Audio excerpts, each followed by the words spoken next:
Afrika, benua yang penuh dengan keanekaragaman budaya, etnis, dan sejarah, telah menjadi saksi perkembangan agama-agama besar dunia. Salah satu yang paling berpengaruh adalah Islam.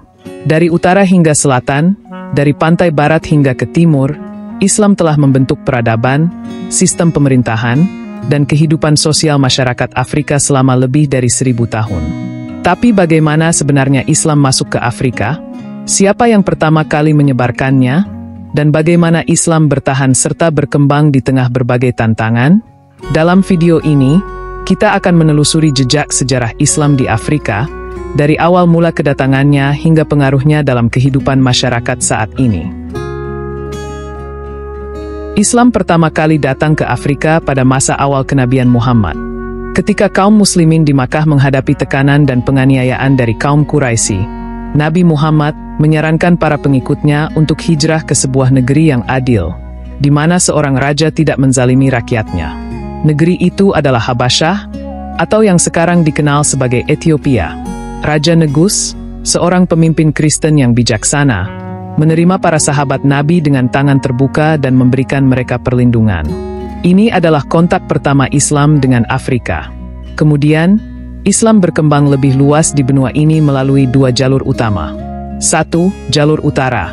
Islam menyebar ke Afrika Utara melalui penaklukan yang dipimpin oleh pasukan Muslim pada abad ke-7.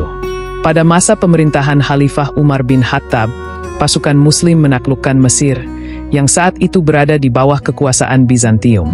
Dari Mesir, Islam menyebar ke wilayah-wilayah seperti Libya, Tunisia, Aljazair, dan Maroko. 2. Jalur perdagangan. Selain melalui penaklukan militer, Islam juga masuk ke Afrika melalui jalur perdagangan. Para pedagang Arab dan Berber membawa ajaran Islam ke Afrika Barat, Afrika Timur, dan bahkan hingga ke pedalaman Afrika Tengah. Islam di Afrika Utara. Afrika Utara menjadi pusat penting dalam perkembangan Islam. Kota-kota seperti Kairo, Tunis, dan Fez menjadi pusat keilmuan dan budaya Islam yang besar. Universitas Al-Qarawiyyin di Fez, Maroko, yang didirikan pada abad ke-9, adalah salah satu universitas tertua di dunia yang masih beroperasi hingga kini. Di bawah pemerintahan dinasti-dinasti Islam seperti Umayyah, Abbasiyah, Fatimiyah, dan kemudian dinasti Berber seperti Almoravid dan Almohad, Afrika Utara berkembang menjadi salah satu pusat peradaban Islam yang maju. Islam di Afrika Barat. Islam masuk ke Afrika Barat melalui jalur perdagangan Trans-Sahara. Para pedagang Muslim dari Afrika Utara memperkenalkan Islam kepada kerajaan-kerajaan besar seperti Ghana, Mali, dan Songhai. Kerajaan Ghana, abad ke-8 hingga ke-11, adalah salah satu kerajaan pertama yang bersentuhan dengan Islam. Meskipun raja-raja Ghana tidak langsung masuk Islam, mereka mengizinkan para pedagang Muslim untuk berdagang dan mendirikan komunitas Islam di wilayah mereka. Kerajaan Mali, abad ke-13 hingga ke-16, merupakan salah satu kerajaan Islam paling berpengaruh di Afrika Barat. Mansa Musa, penguasa Mali yang terkenal, melakukan haji ke Makkah dengan membawa kekayaan yang luar biasa. Perjalanan hajinya memperkenalkan Afrika kepada dunia Islam dan membawa kembali ulama serta arsitek Muslim yang membangun masjid-masjid megah di Timbuktu. Kerajaan Songhai, abad ke-15 hingga ke-16, melanjutkan tradisi Islam di Afrika Barat. Raja-raja Songhai seperti Askia Muhammad memperkuat Islam sebagai agama resmi kerajaan dan mendukung pendidikan Islam. Islam di Afrika Timur. Di Afrika Timur, Islam berkembang melalui jalur perdagangan maritim. Para pedagang Arab, Persia, dan India berlayar ke pantai Afrika Timur dan membangun komunitas Muslim di kota-kota pesisir seperti Mombasa, Zanzibar, dan Mogadishu. Islam di Afrika Timur berkembang melalui interaksi budaya antara penduduk lokal dengan para pedagang Muslim, yang membawa bahasa Arab serta pengaruh budaya Islam. Bahasa Swahili, yang berkembang di wilayah pesisir Afrika Timur, merupakan perpaduan antara bahasa Bantu lokal dengan bahasa Arab.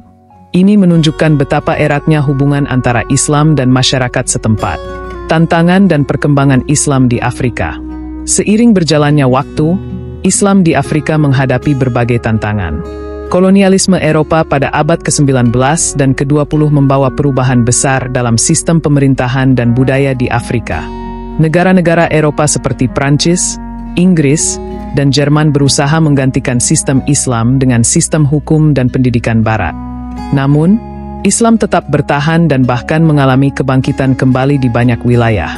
Saat ini, Afrika memiliki populasi Muslim yang sangat besar. Negara-negara seperti Nigeria, Sudan, Mesir, Aljazair, dan Maroko memiliki populasi Muslim yang signifikan dan memainkan peran penting dalam dunia Islam. Islam telah menjadi bagian tak terpisahkan dari sejarah dan identitas Afrika. Dari awal kedatangannya di Habasyah hingga berkembang di kerajaan-kerajaan besar seperti Mali dan Songhai, Islam telah membentuk kehidupan sosial, politik, dan budaya masyarakat Afrika. Saat ini, Islam terus berkembang di Afrika dengan berbagai tantangan dan dinamika baru. Para Muslim Afrika tetap mempertahankan tradisi mereka, sekaligus beradaptasi dengan perubahan zaman. Semoga video ini memberikan wawasan baru tentang Islam di Afrika dan bagaimana agama ini telah menjadi bagian dari sejarah panjang benua ini.